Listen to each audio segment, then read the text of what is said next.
Hi everyone. So I'm Shireen, your VARC mentor, and I have some very useful tips for you.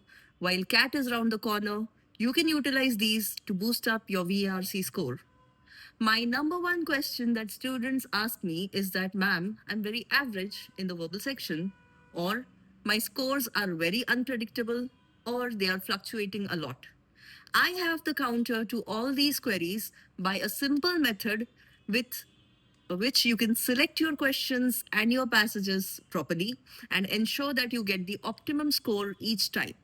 So you can try this method out in your mocks and let me know in the comments what your results were. Now, the first thing you need to understand when you break down the VARC section in CAT, you have 24 questions, out of which 16 are going to be from your RC, that is the passages area, the reading comprehension area. You get 4 passages with 4 questions each. Now, out of the 4 passages, also, 2 are very doable, 1 is of a little bit moderate difficulty, and 1 will be actually really difficult for you to handle. Now, we have to target the 2 doable passages first.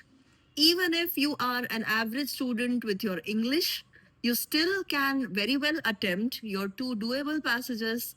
I know you have been putting in a lot of hard work and you've been practicing a lot. So, those 2 passages can be an easy fit for you.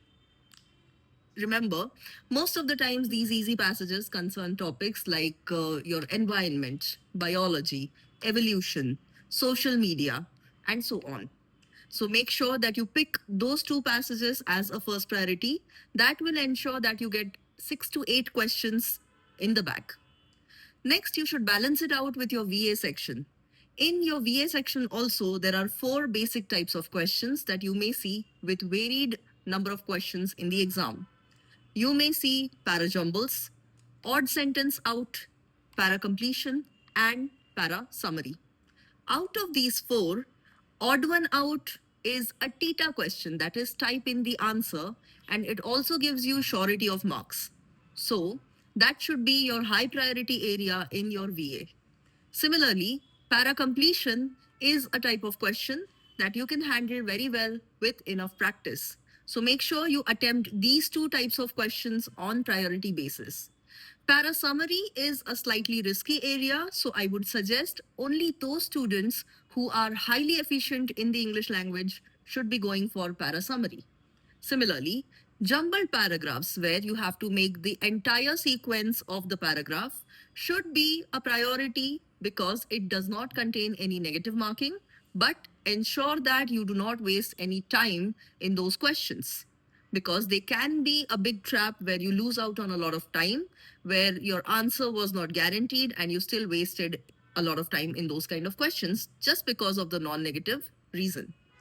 Those students who are slightly better at the verbal section, those who are aiming to increase or boost their overall score utilizing the VARC section, should definitely go for the third and most likely the fourth passage as well.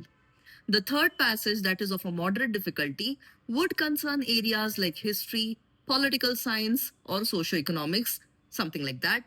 And the most difficult passage that students generally face in the CAT is the philosophy based passage.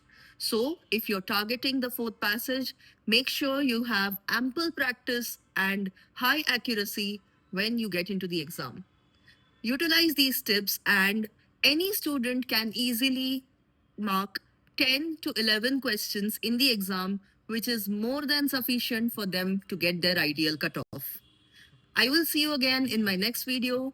Thank you so much for watching.